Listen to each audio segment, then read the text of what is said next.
think we're good here. That's going. So, I am in the basement of the Librairie Drawn and Quarterly. The children's bookstore. The children's bookstore in Montreal, Quebec, with Tom Devlin. And Tom, could you give me a quick bio? Sure. I'm currently the executive editor of Drawn and Quarterly, and I've been here for, I think, officially like 18 years. I moved here with my wife, Peggy Burns. She was hired as a publicist. So we were living in New York, so we moved here. And I wasn't hired by Drawn and Quarterly. I just came with her. But we kind of had a plan that we would make Chris Oliveros, the publisher and founder, hire me someday. You had a plan to take over, a long-term plan to take over? I don't know about take over, but we had a long-term plan that I would just have a job. So I was, in the apartment. I had my own publishing house at the time, Highwater Books. So I was working on that, and I was working on some freelance illustration and freelance design, barely on any of those things. And while she would go to the office every day. And occasionally I would go help pack boxes or whatever because I was bored sitting at home. Okay. In a city where we didn't know anybody but Chris.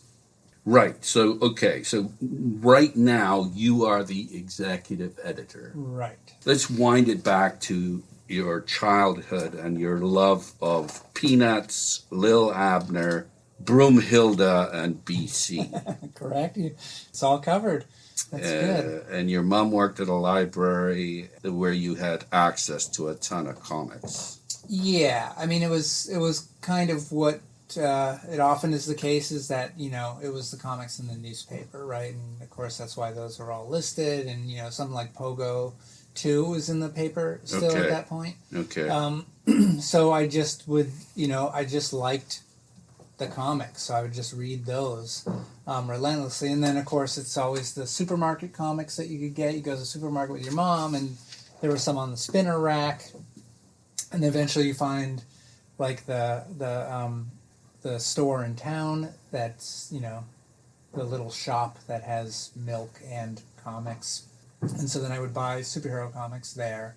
It's kind of the pretty standard, like, suburban story. Like, and I would just...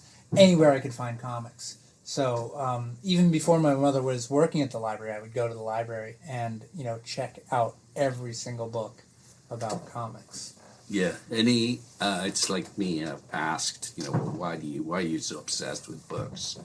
Hard to say. What about you with comics? Is there I wasn't something... a very good reader, and I think I'm still not a very good reader.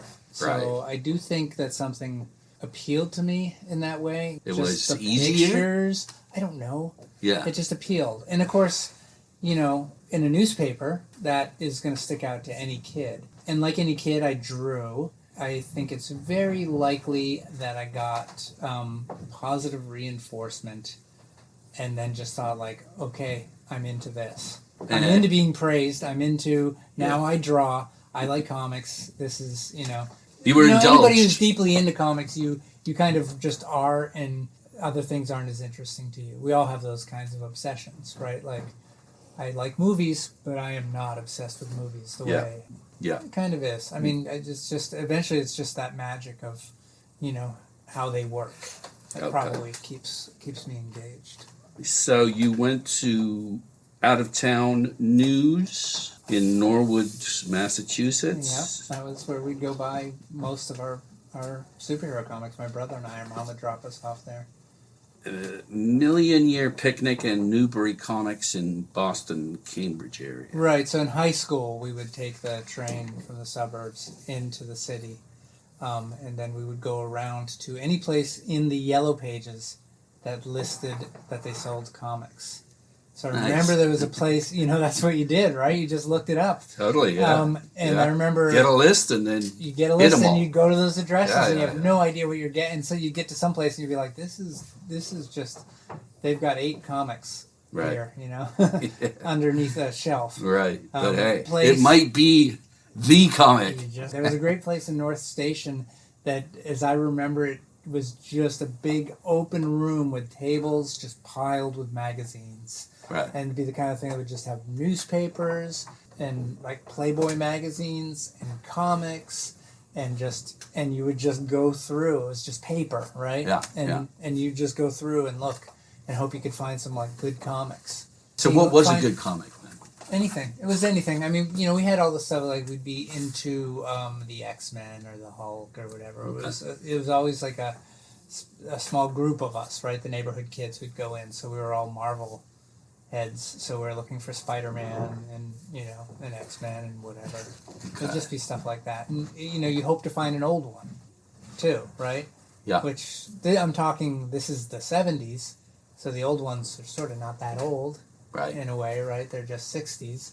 You hope to find some 60s comics, and occasionally you do. Why? A lot of times Why do you hope for that? Well, just because they're old. You read about them. You'd read about them in the comics that say, like, see issue 12. I see. Like, this is the previous appearance of the Vulture or something. So that's all. You're just looking for anything. You're trying to fill in a collection. You're just trying to read Yeah, I was going to say, is there a collecting gene here involved? Yeah, I mean, I think that kind of goes with it, and I've collected things over time, but it's hard to say. I don't know. In some ways I do still have a collecting gene. Yeah. But it was just part of the world. Like, you want more, and the only way to get more is to collect it, right? Right, okay. You're all caught up on what's happening right now, so you have to go into the past to fill in these holes. So you say that you like the soap opera stuff. That was always your favorite part of the comics. Why is that? I don't know. I mean, it just was... I mentioned that specifically because I feel like people don't always talk about that. Like, I liked the romance and the soap opera of, say, the X-Men. Yeah. And that just drew me in the way, like, serialized things do and the way soap opera does. And I was less interested in sort of the power of things, like a character like the Punisher wouldn't be interesting to me because that's just all violence, is it? Or violence, revenge, and that wasn't a thing that I was that into. I was obviously into the drawing as well. I had favorite artists and stuff, right? But it was appealing to me that there was just like this bigger soap opera story. What about the artists? Like, who's your favorite from back then? Yeah. Who did I really like? I really liked like John Romita Sr., like his Spider-Man. I liked Gene Colan, who would do Daredevil. Okay. I liked guys like that. It's kind of pretty typical for the era. It's a little bit post like Ditko and Kirby and kind of those founders of Marvel, and it's more when it's kind of it's opened up and there's a lot of bad Kirby and Ditko imitators. I was not interested in, but I like those two an awful lot. What's the big deal about Love and Rockets? Oh, so I mean, Love and Rockets, I think, is absolutely the ground zero of our current industry in a way that even a lot of the undergrounds aren't. The 60s, 70s underground stuff, which are obviously very important and influencing the Hernandez brothers. But I just kind of think like that's got a bit. It obviously has the soap opera in it, so that's why it was kind of so interesting to me. I was like, wait a minute, what's happening here? But I also think the ambition of Gilbert Hernandez is pretty important to a lot of creators then and since, in a way people don't know. That he's just the fact that he was doing these stories about the small town in Central America sort of makes no sense in the industry as it existed at the time. Yeah. And I think just the fact that he was doing that really influenced Jaime was clearly the draftsman that everybody was like, that guy can really draw. Gilbert is amazing too, but they kind of were known as like, that's the guy who can really draw and that's the guy who can really write. But I think it was really just his ambition and just doing something that really was like nothing else. I mean, he was so divorced from the traditions of adventure comics and superhero comics and everything. So it wasn't about pissing off the squares. I don't know. It wasn't about being transgressive. He was just like, I have this chance. I want to write something that I want to write. Yeah, and I want to be a great literary figure, even, right? Yeah, that is a key remark right there. It seems to me is there's this yearning or striving for to be taken seriously. Yeah. But also, really, knowing the history and their influences are very fascinating now. Like, looking at them in retrospect, they were broken from a lot of the. They liked all the superhero comics too, but they had some other very interesting influences, like the Archie comics and Dennis the Menace comics that they were very forthcoming about, and that stuff clearly sort of makes the difference. I think with them that they're not just coming from one thing; they're not trying to make the best superhero comic possible, just trying to tell the best stories. So what is Love and Rockets? Is it like a series of comics? It is. It began in the early 80s. Actually, it's its 40th anniversary this year. Okay. There's a PBS special on it right now that kind of breaks it down pretty well. It's only an hour long, so to me it seems like 6 hours too short. So it was just it was a comic, like self-published, that these three brothers. Total, there were, I think, 4 brothers and a sister, but 3 brothers did the comic together. And one of the brothers pretty quickly dropped out. So Okay. it became Gilbert and Jaime. How many comics in total? I mean, it's been going on for 40 years. It's a whole thing. It's still running. Oh, my goodness. They're Okay. about to put out like a big box set of the first 50 issues. It's these two Latinx brothers who start this series, and they're punk rockers, and it's not about their lives exactly, but in some ways it is. Jaime's stories become very much about like kind of the LA punk scene and just being Latinx living in Los Angeles, and Gilbert is doing, of course, like Latin America, doing these stories, but he's doing small town stories. They're never exactly doing autobiographical Latinx comics, as they're more like just doing the comics that are them, that are their experience. That's autobiographical, though. It is, but I feel like it doesn't. It's just like, this is the world, rather than we are trying to talk to white people. I guess it seems to just be like they don't care. They're punk rockers. They don't care. This is the comics they're going to make. They're not making them for anybody but themselves, in a way. But they're aware. They want to get them out there. I'm describing that very badly. It seems like you're valuing the originality for one thing, but also this attitude that I don't care if these things sell to a market. I'm just doing them because I think this is important. Yeah, I mean, I think they really just was like, hey, we should do a comic. This stuff is in their documentary, and then they got some, praise for it, and they were like, oh, that was unexpected. Right. And then a publisher approached them to say, we want to publish you, and that's Fantagraphics, and that becomes, Fantagraphics' sort of flagship comic title. And then they start kind of getting more notice and praise, and they're like, oh, I guess this is what we do for a living now. Right. And they're young, early 20s, when they're beginning this. It's hard to say. I just, like, as soon as I saw it, like, I understood it. And also was like, what is happening here? This is what I've been waiting for. I wasn't that interested in superhero comics anymore. And, it's a sort of an age-old story where you're just kind of like still buying them, like out of habit, but you're not that into them. And then there's Love and Rockets, and it was like, oh my God, this is everything I've been hoping for. I was in university at the time, and so I'm being exposed to newer things and becoming curious about, like foreign films or literary writers in a way that I hadn't been before, right? And then here's this comic that is speaking to that. Yeah, speaking to that, for sure. Not working within the world of comics. Yes. Right outside. I think that's another key point about this is breaking out of that world of the comic book shop, and then we will talk about that, by getting into bookstores and speaking to serious issues. Yeah, I mean, that comes much later for sure, but yes. Yeah. I mean, really, it's that the timing for me is perfect, Yeah. I'm in university. I love comics, but I'm a little bored with what's going on. And then here's this thing. And while you were there, I guess, did you start working at Newbury Comics?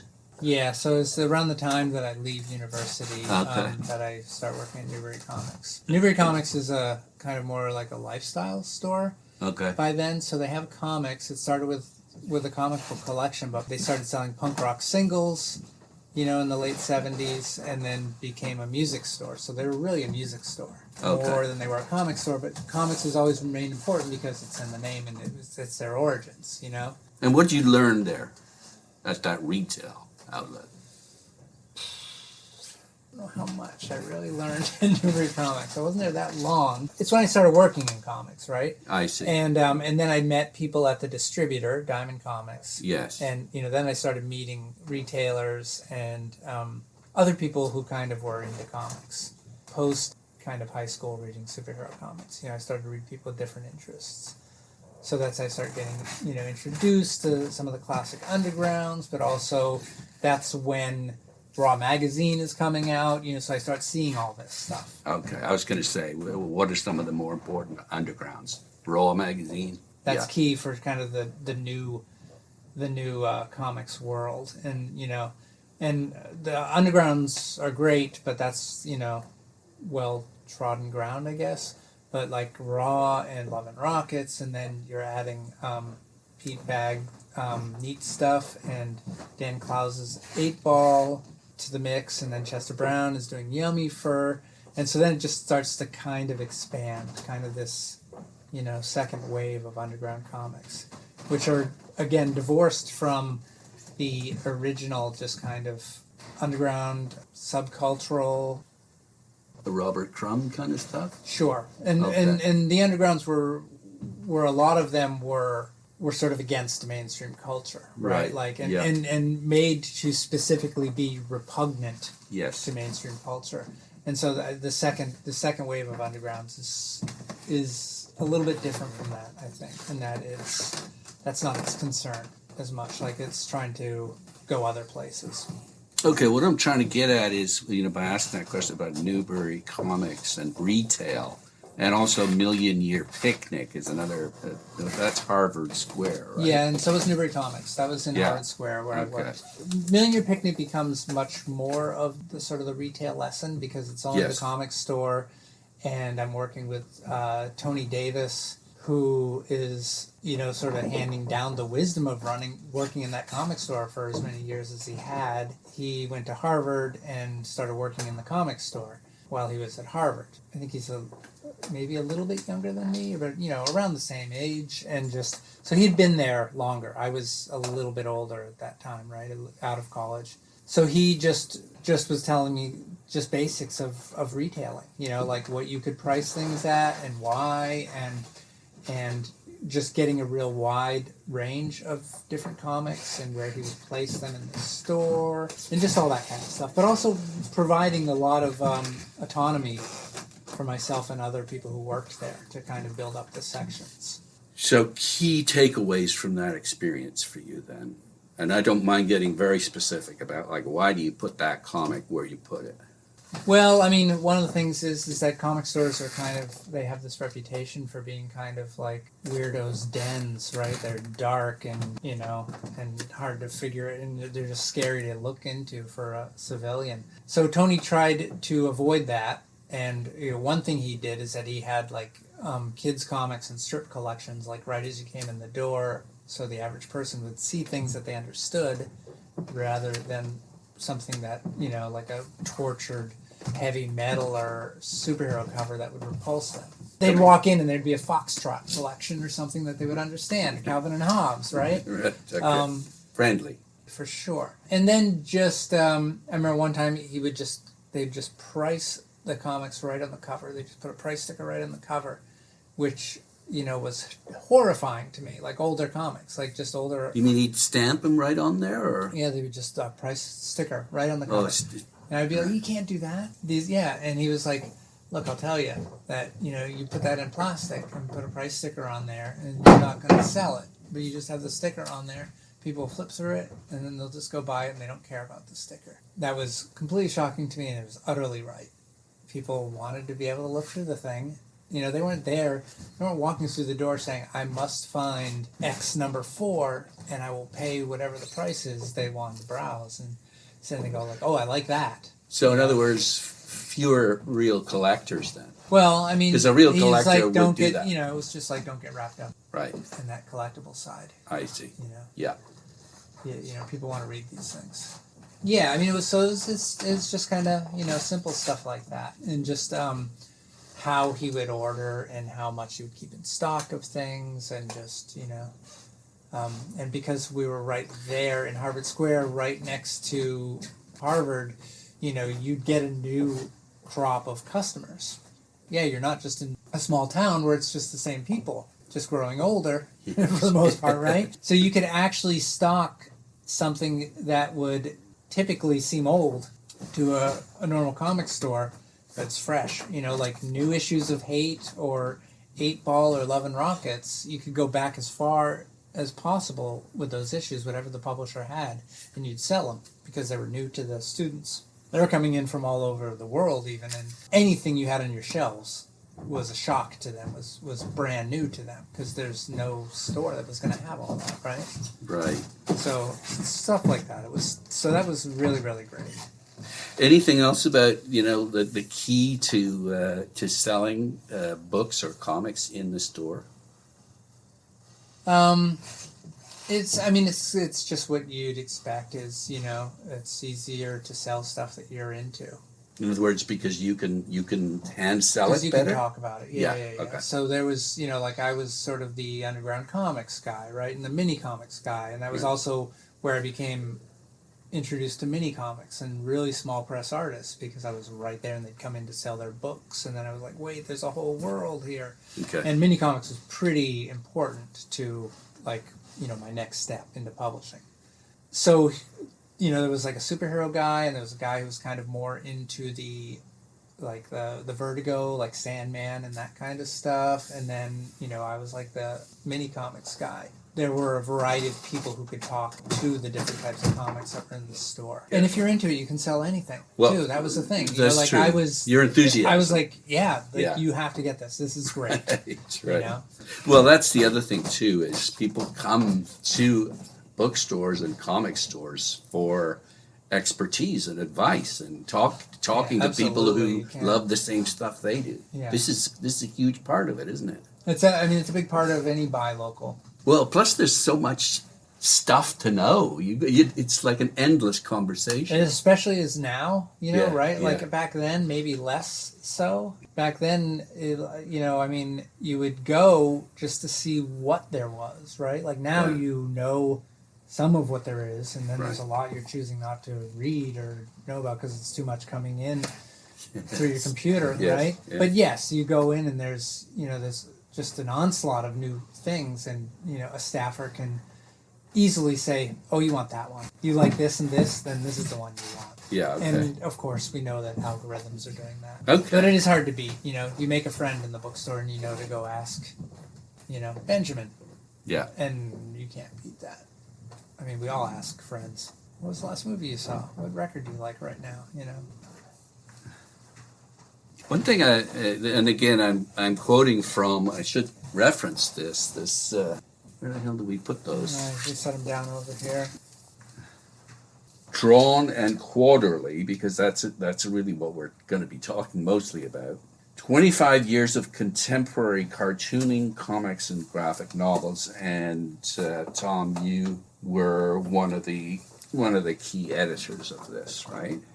Yeah, it was my conception. Yeah. But of course, you know, it's a 776-page book, so it's the efforts of many, many people. Right. But it was always, that was the basic idea of how we put it together was mine. I knew I didn't want to do an oral history. Print is where it's at. Yeah, but I mean, there's been a lot of oral history biographies and a lot of great ones. I didn't want to make us the center exactly. I wanted the artists. That's the philosophy. I wanted the tribute towards the artists. Yeah. Much more so than us. The truth is that there's not a lot of story surrounding Chris and Peggy and I, really. You know, like there's our histories in comics, but for the most part, we've led pretty unremarkable lives. wait a minute. separate from Drawn and Quarterly, I think. Well, yeah, I was going to say though that I mean it is remarkable what you've done with early ideas and what you've turned into. I think that's pretty impressive. But no, these are appreciations from all sorts of great artists about other artists, about what Drawn and Quarterly has achieved. Yeah. I mean, Right. and really, mostly it's like we got like literary writers to write about a favorite cartoonist of theirs. We published, like that was a big deal, and comics critics to write about the cartoonists. That was important because it's all these cartoonists. There's nothing without them. It's a comics company that's been around for like 33 years now. Which I think is a pretty big publishing success to have that kind of longevity, and I think like a major Canadian publishing house. Yeah, we've been around for this long. Well, international. International. Yes, I mean sure. Yeah. So that's something, but of course the real story is the artist. There's nothing without them. Right, and again, that's a theme that I come across a lot in the publishing world is publishers working with writers throughout the course of their lives. It's an investment, ideally, in their whole career, in their output. For sure. Working together to produce great work. Yeah, I mean, we've been publishing some people for 33 years, right? Yeah. Some people from their early 20s to, they're in their 50s now. That is pretty remarkable. I think it can be quite rare, especially in modern times. With agents. It's absolutely what it's all about for us. There's nothing that, we're interested in really nothing else than promoting the work of these great artists and supporting these artists the best we possibly can. That's always been the thing, is to make a business that works, that survives, so that their work stays available and they have a safe place. This is exactly what the head of Zerkampf in Germany, Berlin, said to me about 3 months ago. That's been their philosophy from day one with some of the great German authors. It's like why you got into it, right? So Right. it's like keeping that always in the front of your mind. It's like we don't matter, the individuals kind of behind the business in the way that the artists do, and we want to make sure that the artists have feel safe and get their work out there and feel like they can make something and they have a place to take it. But you have the great fun and privilege of hanging out with them, getting to know them, becoming friends with them. Yeah. I wouldn't want to do anything that's else, huge, of course. right? Yeah. At least the nice ones, not the assholes. They're all great. I have no bad things to say about anyone. I wasn't expecting They're all that. wonderful. Okay. Just quickly, we're returning to the retail side. So what sold and why? I don't know. I mean, it almost didn't matter. And it was just more like at the time, I was just thrilled, again, to like find artists that I liked and sell this stuff. And that's totally how, my first publishing company came about, is that I just thought like, oh, these artists aren't being published by Fantagraphics or Drawn and Quarterly, and I think they're cool, and I don't see them fitting into their publishing lines, so I will try to get the word out. So I started out as like a distribution house, and I did that while I was at Million Year Picnic. And I started out distributing mini comics, which was endlessly frustrating, because mini comics cartoonists would make like 20 of something, How do you and I'd be like, I need 20, and they'd be like, I made 20, here's 5. Yeah. And they're like, okay, here's your $5, and I'll try to go sell these now, So what would you do? You'd send I'd it out sell to them a all list? at the Million Year Picnic. Oh, and then right it'd be there. like, or I'd go to one convention and have a handful of comics. I see. Right? And, Yeah. Okay.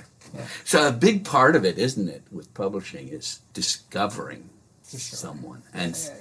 I found this great artist, and Yeah. I'm bringing this person to the world. For sure. Yeah, absolutely. I mean, you also try not to be proprietary about it, because that person existed. You just had you were just looking You found or them. had the good fortune of, Right. being able to put a couple things together to help other people see them. It is funny. It's a funny kind of a headstrong notion in some way, like you don't know better. To you just like, this is it. This is the thing. Yeah. Yeah. Because it just appeals to you right then and there, right?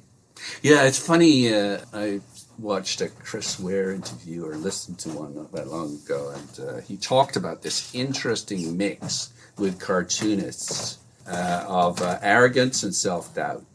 Sure.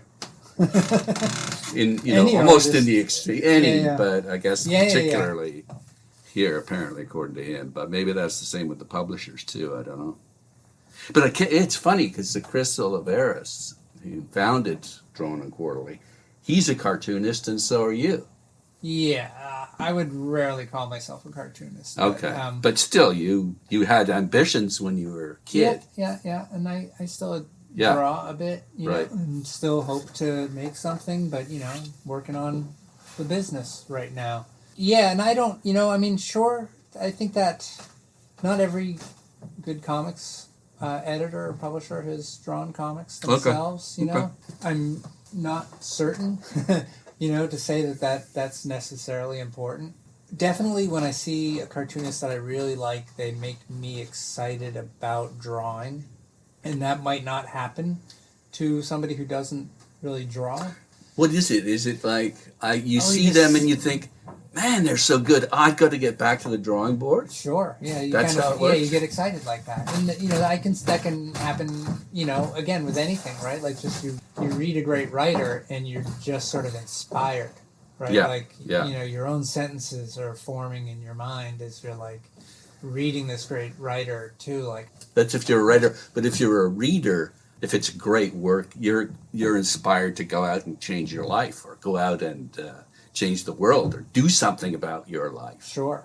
From what you've read. Yeah. So I don't know. I mean, that's a connection that I have that maybe someone who doesn't draw doesn't have, right? I see. Sure. And that could be the same for Chris, but I can't speak for him on that. But, no. I mean, comics is filled with hopefuls, and publishing is filled with hopefuls as well, right? The business part is filled with people who hope to do their novel, and it's just part of the arts. Yeah. So you wanted to advance what comics could be and get people to pay attention to the packaging. Yeah, for sure.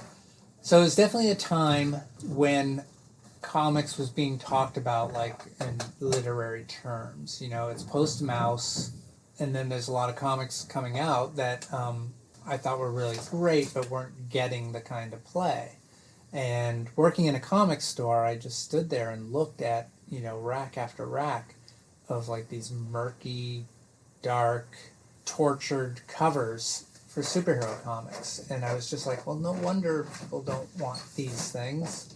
Like they look like that. And they're also thin and flimsy, right? And so I was like, well, that doesn't ask for any respect.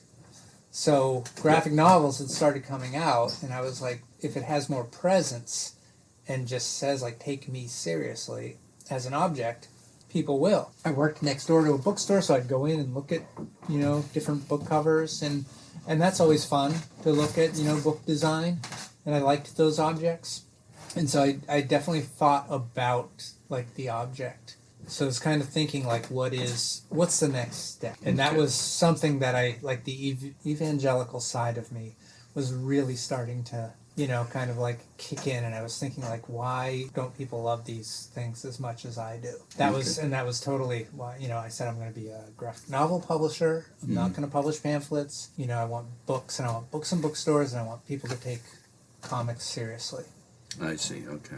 It's interesting when I look at Drawn and Quarterly books, and I assume the early books that you put out, they don't have dust jackets. They're kind of, they're a bit like the Tintin books that I read when I was a kid, or Rupert the Bear. They're sturdy, they're built for kids to freaking... Yeah, I don't think I didn't ever publish a hardcover with Highwater Books. Right. I couldn't afford to publish hardcover. And early Drawn and Quarterly books had dust jackets. There was a thing in comics for a while is that for comic book stores, it's always about price. So you had to keep the price low. Yeah. So if you made a hardcover book, that was too expensive for a comic book store. So you'd also make a soft cover at the same time, and you make a hardcover as kind of like the collector's edition. So they have a book plate and a jacket and everything. But they did tend to have jackets. I don't know fully what the impetus was, but jackets are expensive. It's another expense. Yeah, and you don't have to so have we were them. like, we'll just get rid of it. And we save some money here, and then we don't have to worry about jackets getting torn. And then, like the warehouse saying we need more jackets. And you're like, well, you didn't print any extra jackets and that kind of thing. So it really just became almost about necessity. That's how it ended up, like with no jackets on our books. No, it's funny because what I thought is you just took the example of the French or the British and just said, this is how they do it over there. A lot of times there's nothing under the jacket, right? Or there's a repeat, even worse, there's a repeat of what's on the dust jacket. And it was like, well, that makes no sense. It was just really, it was sort of about simplifying and being able to afford to make these books and keep the price down to be able to get them in the comic shops, which is all we had for a very long time. Right. There wasn't very much bookstore distribution. Okay. Now you are a historian of comics. A bit. You felt the need to revive or keep alive some of the great ones? Yeah, I mean, I think that kind of comes with the territory a bit, right? Like, at a certain point, you decide that you're interested in the history of the medium that you're in, or you're not. Yeah. And there's always things to find in the past. Popular art forms can be weird because it's almost like you're speaking a different language, now than at the turn of the century. Which century? Both. Both, the 20th and the 21st. There's great cartooning tradition at the beginning of the 20th century, and I always found interesting that a lot of these guys were like teenagers working at their local newspaper, right, and just drawing and drawing and drawing. Who for example? Oh, just any of your Bud Fisher, Did Mutt and Jeff. I'm by no means deeply knowledgeable about those early days. Or somebody like Billy DeBeck, who did Barney Google. It's a romantic ideal of what a cartoonist would be. George Herman has a handful of strips before he hits on Crazy Cat. But all these guys were doing, editorial cartoons or whatever, spot illustrations in their newspapers, their local newspapers. That's how they're making a living until they become famous for being, the guy who draws Bungle Family or whatever. It's interesting though. You like by producing this beautiful big book about Drawn and Quarterly, 25 years of contemporary cartooning, comics, and graphic novels. You are kind of focusing on the backstory of these cartoonists and the publishing house by reviving some of these cartoonists from years ago. You're doing the same thing with the whole industry, the backstory. Is that fair? Yeah, I mean, I think that the history of any art form is always important, right? Mm-hmm, and it's always worth, like, kind of looking back at that and taking the whole picture in. I also am firmly, a big part of my career was going right against whatever was the current perceived wisdom. It helps to know what rules you're breaking, I suppose. Sometimes it doesn't matter, right? It's like a poet, yeah. Yeah, any aspect. I've always loved comics, so any aspect of it is interesting to me. And I kind of just assume it is to anybody else. I see. It's not deprecating here, but there's a lot of nerds in your world. Sure. And they nerd out on stuff like this. Yeah, for sure. You make a reference to a great subdued sense of humor, Tuva Janssen.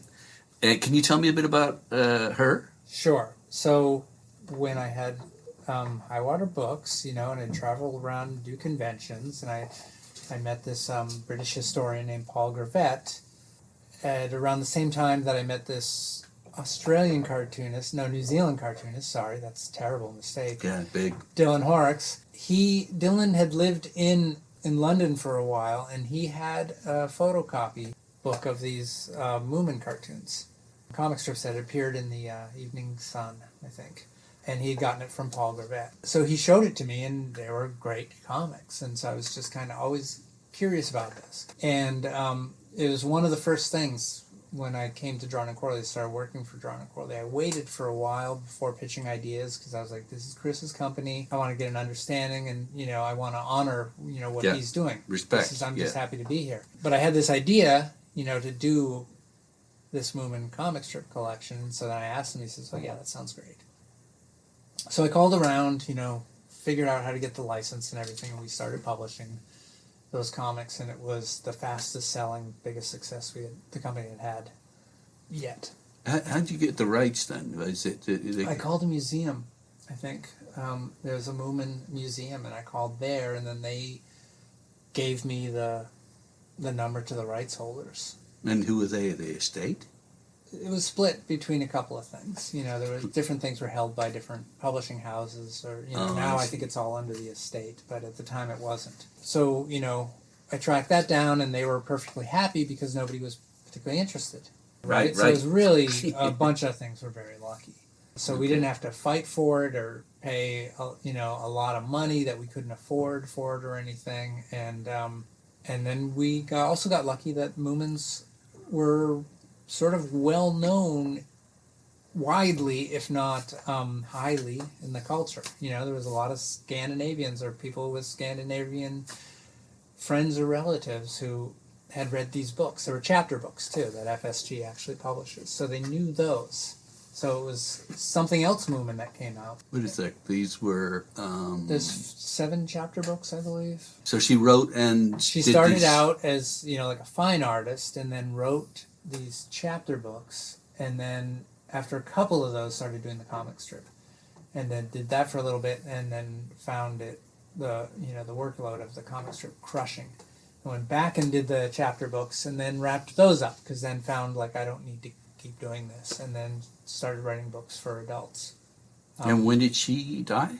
Relatively recently, in the early 2000s. Why were you blown away by it? It's just drawn so well, and what does that mean, though? Yeah, what does it mean? I don't know. They're just so well designed and drawn. But what you so it's one of these things where you cannot put words to it. You just knew this was great stuff. That was it. Yeah. And again, you knew because of all the you've looked at a ton of this stuff and what. Yeah, it's one of the great things about comics, right? It's almost like at a glance you can see that that's really well done. Right. The writing maybe doesn't hold up, but there's so many decisions that go into cartooning, just that visually you can see that this person often has a grip on things, so then they can also write. It's not a given, but there's sort of that. So you can look at a comic and you're more than halfway there. And so you could look at her comics and see how good an artist she is. Yeah. And then when you read them and it's just this dry Scandinavian sarcasm, it's great. And it's going to hit with our zeitgeist, too. Is that what you mean? Well, you never know. I mean, there have been plenty of things that I just thought were the absolute best and still do, and not that many people like them, right? And so it's nice when they both line up, for sure. But what you did say was there's a great subdued sense of humor, which is very D&Q. Why is that? Well, we're not a belly laughs publisher, I suppose, right? Much more sly, dry. It had that kind of thing. The art was very, very beautiful, very well designed, well constructed, and then just these kind of smart, sly comics, and that seemed, very Drawn and Quarterly. Who is Mitsuhiro Asakawa? Oh, I'm glad you brought him up. So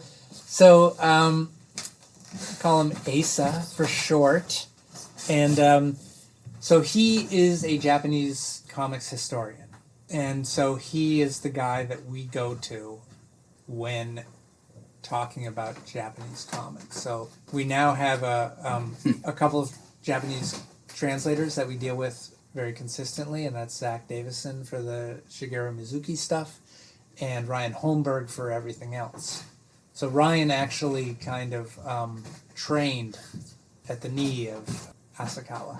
But Asakawa is a longtime comics fan and scholar. You know, living in Japan, so he knows all this stuff. He's read all this stuff for years. He has interviewed many of the greats of Japanese comics. He's really the great sort of secret figure of literary Japanese comics in the U.S.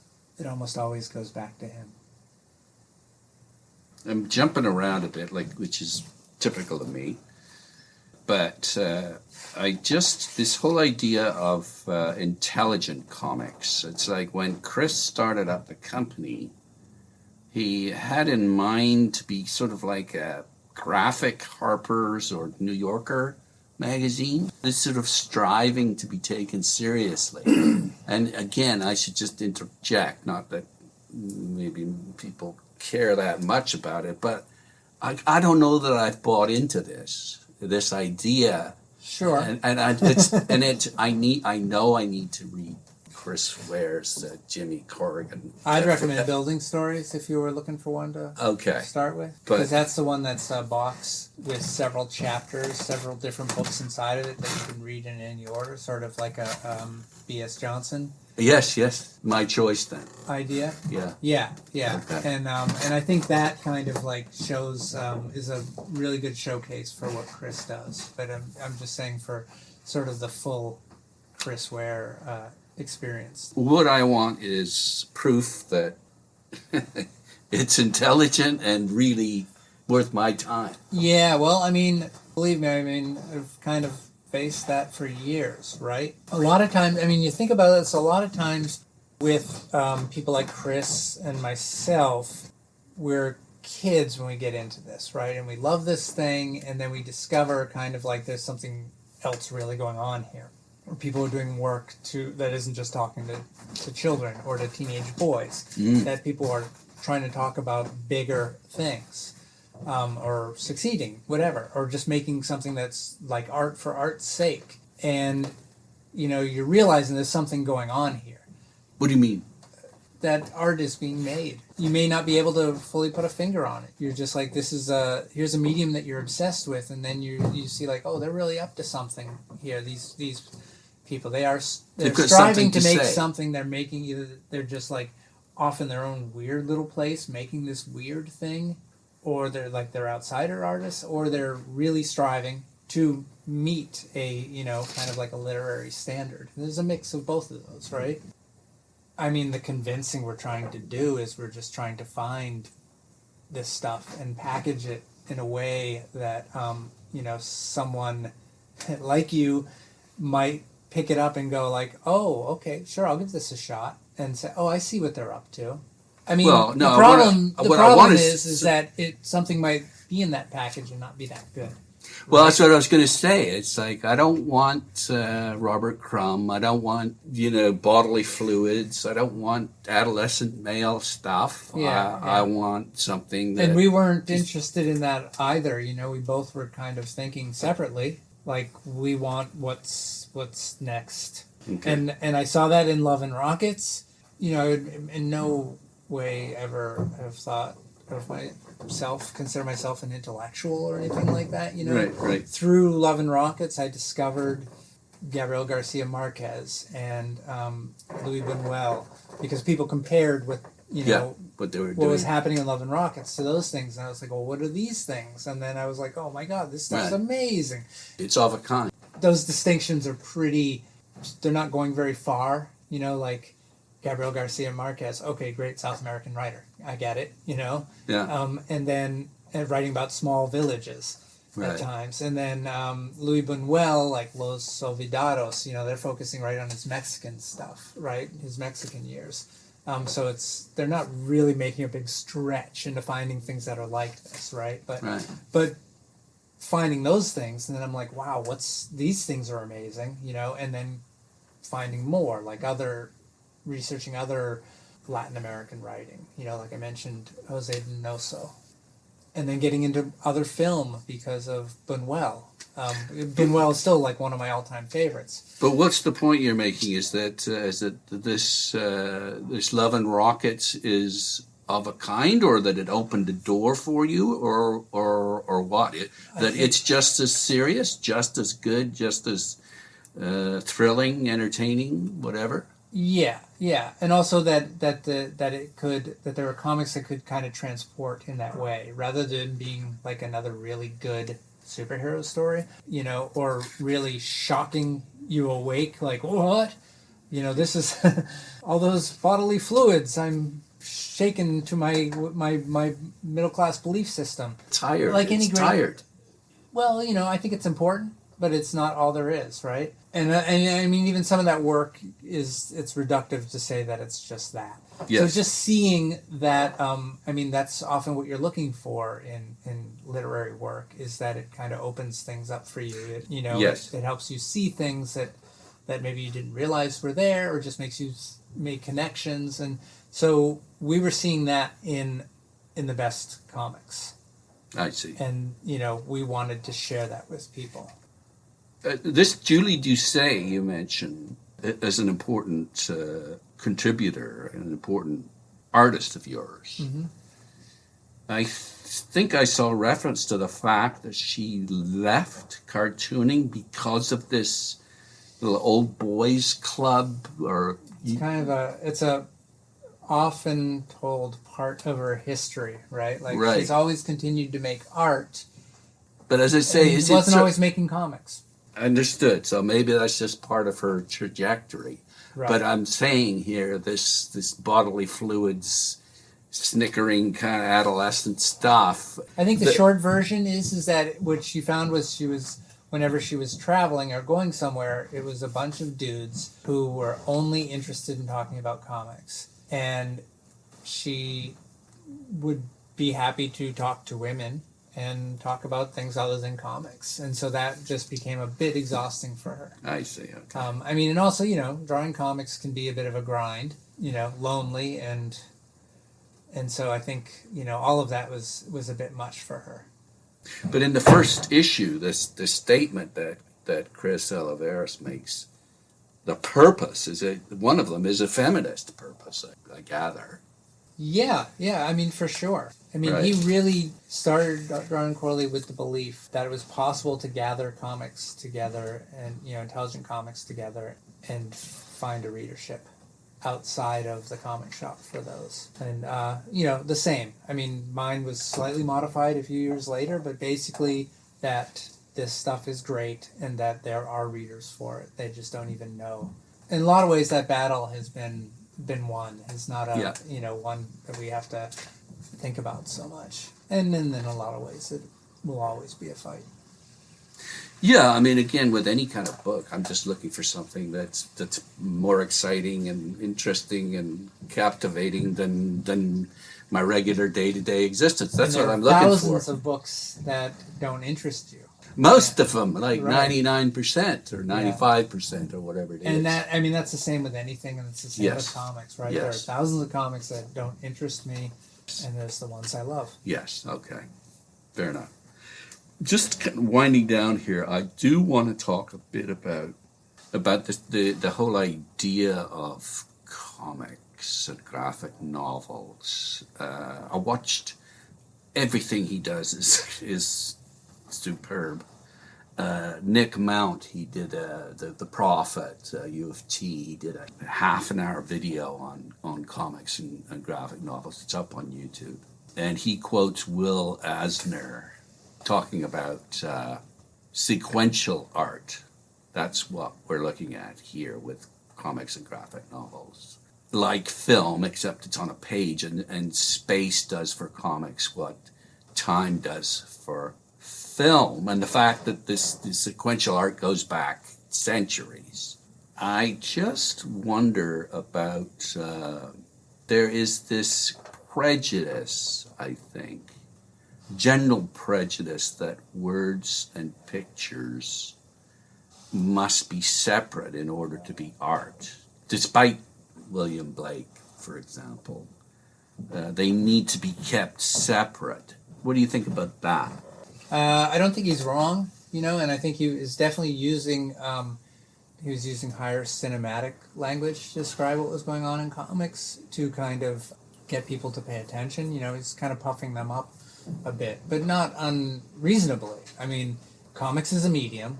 You need to understand the mechanics of it, right? And if you're not inclined to understand those mechanics, then you're not going to care for it. It's more complex than just pictures, and it's more complex than just words. It is a combination of the two used in certain ways. And so it can be like poetry or music, and it's, in the way poetry uses rhythm and language.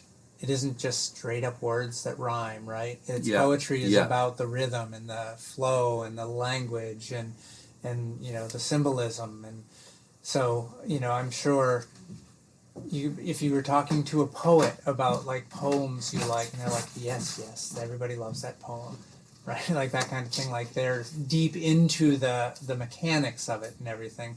And that's the same with comics people, cartoonists, right? Like we're just deep into the formal aspects of what makes these things work, which is highly, very highly evolved, right? Over decades, even centuries of using images to tell stories, using, a series of images, or using words in concert with those images. Yeah. That it's something that's been worked on for a long time to kind of create this special medium. Yes, it's nothing new. I guess that's the point. But I was just going to quickly add, though, that Nick was quoting Scott McCloud's Understanding Comics. Sure. And McCloud, among other things, I think that was his point about this prejudice. But it's also something that you grow out of. That's the idea of comics. That's this prejudice. And I think I feel that. Sure, of course. Because any kind of like intellectual striving tends to be about leaving childish things behind. So as a child, you're into picture books, and you're into, and you're into comic books, or, reading the newspaper comics. And then as you get older and you become more sophisticated, then you become interested in the other things that are going on in that newspaper.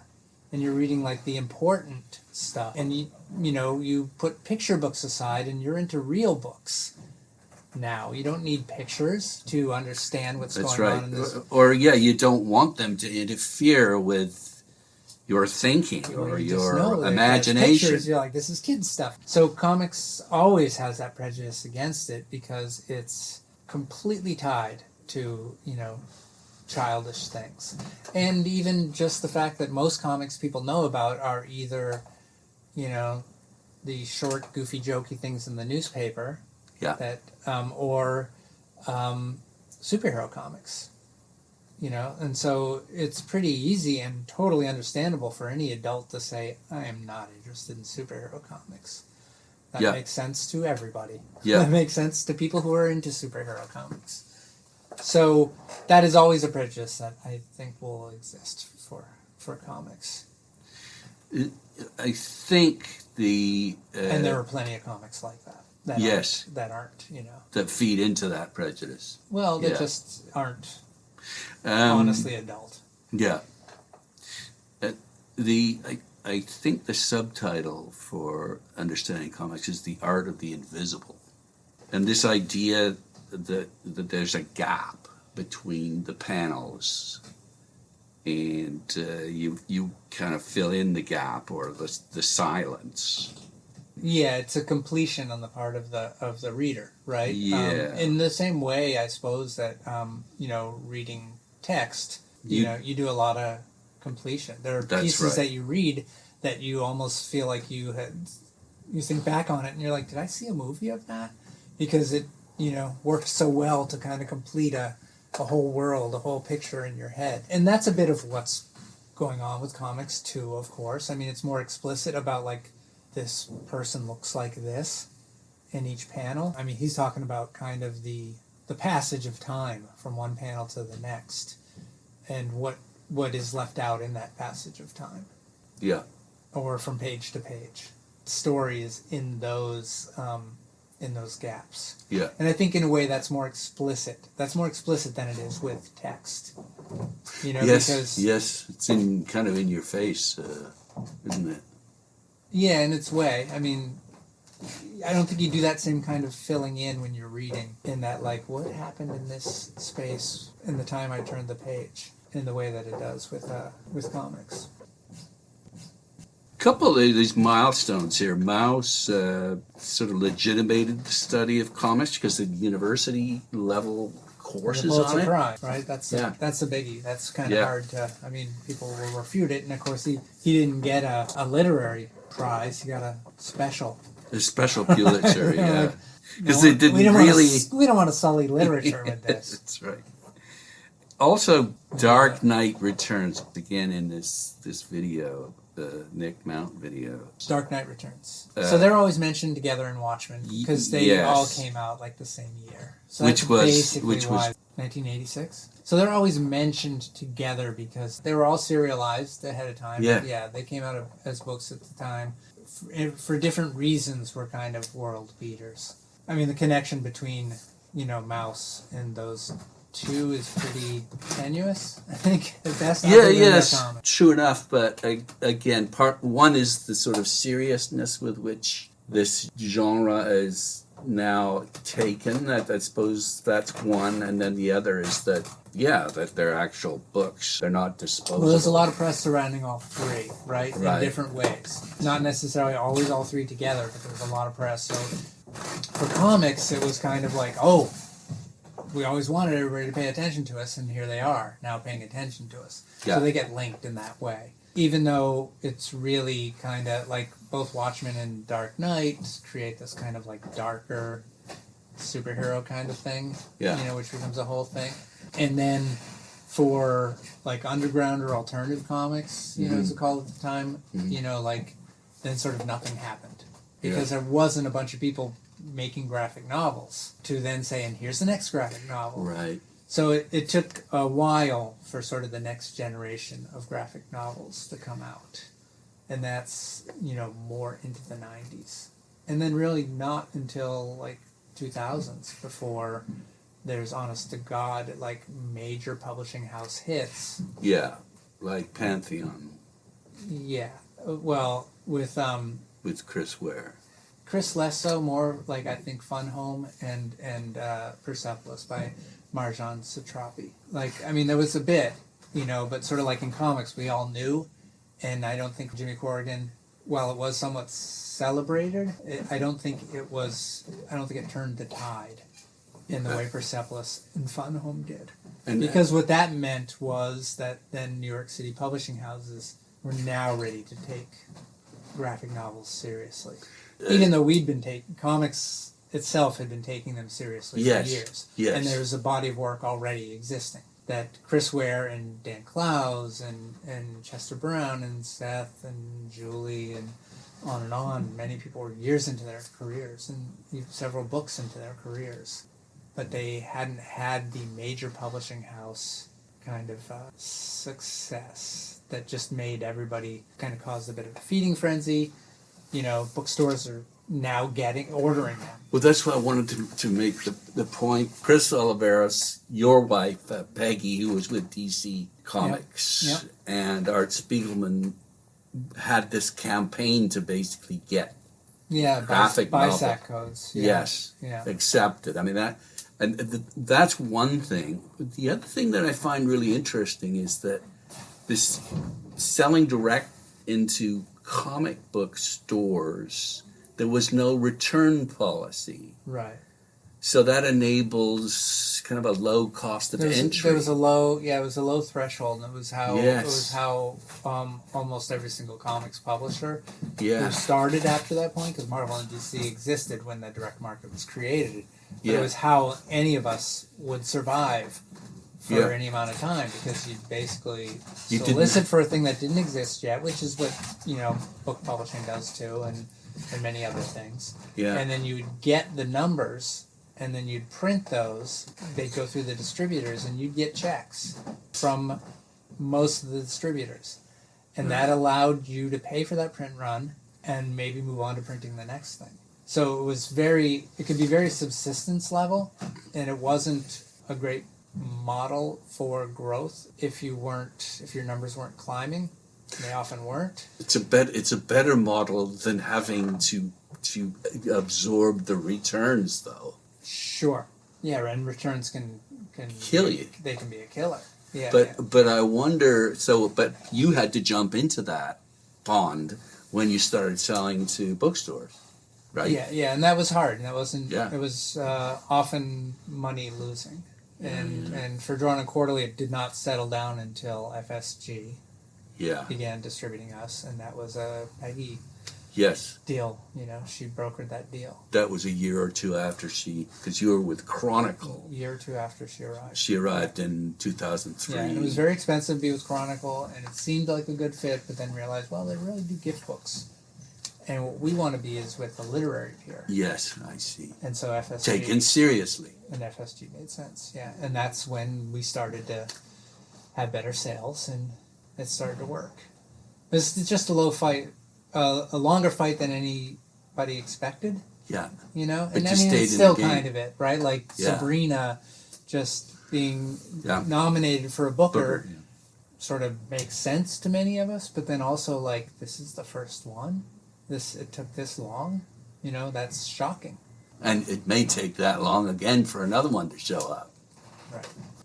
Okay, just finally then, and that's just have we missed anything here in our conversation? Well, we're very early into the whole thing, right? I feel like it's not so much about like the modern era in some ways, but I mean, I think what's important about Drawn and Quarterly is that we've really worked hard to make it a real business. What does that Much mean? more so than just being fans operating a publishing house for our friends. Right, like we've really tried to make it as strong and as sturdy a business as possible. So just like your books. Yeah, so that the artists feel safe, which I've talked about, and also so the employees feel safe, and so that there's a place for all of us to go. A lot of comics businesses aren't run well in the end, and so that's always been a focus. Like it's not just a matter of like, we're just publishing the best comics, and so that's good enough. So how do you run it We're well, giving people then? money now and they'll be fine. It's like wanting to create something that's bigger, right, that will last, keep people's books in print. Peggy and I and Tracy and Julia now have all been in the company for well over a decade. Peggy and I almost 20 years, working with a lot of the same people. Like they know when they come to us that there we are, and that their editor isn't suddenly going to be fired. They've just signed up with a publishing house and their editor has been fired or moved on, right? And they're like, okay, this is where my book is now, and I don't know anybody. I hope they take care of it. Like we're trying to create a place that... Stability. Yeah. How do you do that then? How do you do that? You work really hard to make sure that the business part is running, right? And what's the best advice on the business part running? You get somebody who is paying attention to that. That's much more than just paying attention to the day-to-day. Like, are we getting paid by our distributors or whatever? You have to be thinking about... Collecting on invoices, you mean? Yeah, you have to be thinking bigger than that, right? Like, how markets are changing and paying attention to that kind of, what trends are and stuff. And Peggy is exceptional at that, and that's been a big part of it. Right. So it's always like, somebody like Chris or I gets a lot of credit because we sign up Linda Berry. And then she has this sort of great second career. And that's wonderful, of course. But, that's part of the whole thing. And that's kind of the glory of it, right? And then the not glory part is running the business. Making sure employees are paid, making sure artists are paid. Keeping your reputation up. All that stuff, yeah. Right. You talk about her having a finger on the pulse of the trends of what... Well, she was a publicist. Yeah, right? but how did she do that? She came out of like New York City publicity and fashion and publishing. Yeah. And so she pays attention to what's going on in the culture at large in a way that I think... By what? Reading the New Yorker? A lot of us don't. Not just the New Yorker, but just reading, knowing what's going on in fashion still, knowing what's going on in things that, like you and I wouldn't find interesting. But then that becomes a major cultural trend that causes a shift that you might not see because you're kind of just focused on this over here, right? She's looking at all of it and seeing how we fit in. I wonder how who she the does people that. are who are talking about comics right now, or having influence when they talk about things and just stuff like that. Yeah. So, reading a lot, keeping an ear to the, trendsetters? Yeah, Like, for sure. How do you do that? I think you just pay attention to what's happening, and on social media, in your regular media outlets, all of it, Okay. and then just understanding when to kind of employ it. Yeah. Which can be, trickier too. But that's all just, you learn to do it, right? And You learn to take some people are risk. better at it than others, and you learn to be a better book editor, and some people are better at it than others, and just like anything, right? And part of that is learning to be nimble. Well, that's a nice thing about not being too big, is you can turn on a dime. Yeah, and I mean we do compete with like major publishing houses over like what contracts, what we pay for advances and stuff, which is nearly impossible. But we have, and that's been key. That's key for artists to know that we can do that if need be. Right. They also know we're operating not like a little mom and pop shop. They also know that you're taking a risk. In the international arena. Right, and you're willing to, and it's more of a risk for you, obviously, than these big publishing houses that have deep pockets. Right, it's no risk for them at all. No, so you're putting your livelihood on the line for them. Yeah, but not in a way that's too risky, I suppose. Yeah, right, we're never risking the business. We're never risking their safety. That's a big deal for us. But it's running a solid business is a big part of what we do. Like it's pretty easy to just talk about the art of it all. But running, we're a business. We gotta pay attention to everybody. Take care of everybody who's around us. Take care of those people that are walking around on the floor above us. For example, that we've been able to making sure that the people who work for us in the bookstore feel safe. Thought about. Yeah, and part of something that's human. Yeah. I mean, it's pretty easy to feel part of something when you're right there at the beginning, right? And harder as it goes along. And so that's part of what we work towards. Is any new artist feels part of something, and the people who work in the bookstore feel part of this thing. Yeah. You've just sort of, there's been a change, right? So Chris Oliveros is he the chairman, or? He sort of consults. He stepped down, and Peggy and I took over. When was that? It's like 7 years ago. Oh, you're kidding. I know, I have a hard time remembering. I mean, technically the beginning of Drawn and Quarterly is like 1989, 90, right? So the book is 25. Yeah, 25 years, so that's like 2015. This marked a change? Very specifically. Oh, did it? Yeah. Oh, that's interesting. Yeah, so that was part of it, for sure. Okay. And, part of that is that he felt that Peggy and I had good ideas and the company was in good hands. And so it was a good time for him to, retire and draw comics. Is he doing that? Yeah, and he actually has a new book about the FLQ coming out next year. Not with you? With us. The English one will come out with us, and the French version will come out from a small Quebec publisher called Pow Pow. Okay, just finally then. So it's been some time since the two of you have been running this. Are you where you want to be for the rest of your working career, or not? Yeah. I mean, I love it. I love comics, obviously. I love cartoonists. I love being in publishing. I love to make these objects. Being here like almost 20 years now, and that's you love Montreal? Hundreds of books. Yes. How many in total? I don't know. Well, we do anywhere from 20 to 30 books a year, right? Is there a bibliography? There isn't there.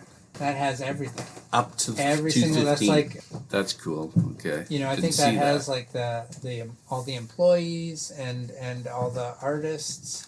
This is such a great book. And all the books we had done up to that point. So the collector could go to town with this. It's great. Complete publishing history of any publisher is fascinating. right? Yeah, so a certain amount of it is blowhards blowing. But, Well, I mean, we're trying to avoid that. no, yeah. That's somebody who's like, oh, great, another book, or somebody just celebrates how awesome they are. That's right. I hope we're celebrating how awesome, the artists are. You That's are. really, I mean, that's really the intent. That's the vast majority of this book. Yeah, it's a great book. It really is. Thank you. Yeah, I'm very happy with it. I really think it came out exactly what we wanted. Certainly caught my eye, and I'm so happy to have been able to talk to you. So I'm going to leave it with you again. Is there something that you'd like to get on the record before we? Oh, I don't know. We've said so much. Yes, we have. I know. I don't know if anyone would continue to listen the whole way through. Yeah, no. I mean, we're okay. You're good. You good? It's it's a great medium. I'm so lucky to have worked in it for so long. Right. And I hope to make more great comics. That's great. For people over the remaining years. In many ways, I feel like we've only just begun. Is what the medium can do. What does that mean? There's so much great work behind us, but I think You mean in terms just of people who aren't so sure about. I don't know if that book's for me. We're going to see more books that are for you. Well, this book certainly is for me. This is. I know you like a history. Like me, a good history. publishing history. Yeah. So Tom Devlin, thank you so much. It's been Thanks a great pleasure. I really appreciate it. Yeah. Okay. So Tom Devlin is the executive editor of Drawn and Quarterly Publishing House, based in Montreal, Quebec. Thanks again. Thank you. It's kind of cold down here, isn't it? No, it's good. It's good. It's just good. Keeps you awake and moving. Yeah. I'm going to get you to sign my copy. Oh, Good. yeah. This So, is you yours. have it, okay. This is yours. That's mine. Yeah. How many I have like you that got thing. of these? You got a lot of them? Still, I don't know. We've reprinted it a couple of times. Oh, have you? Yeah. Oh, that's cool. I know.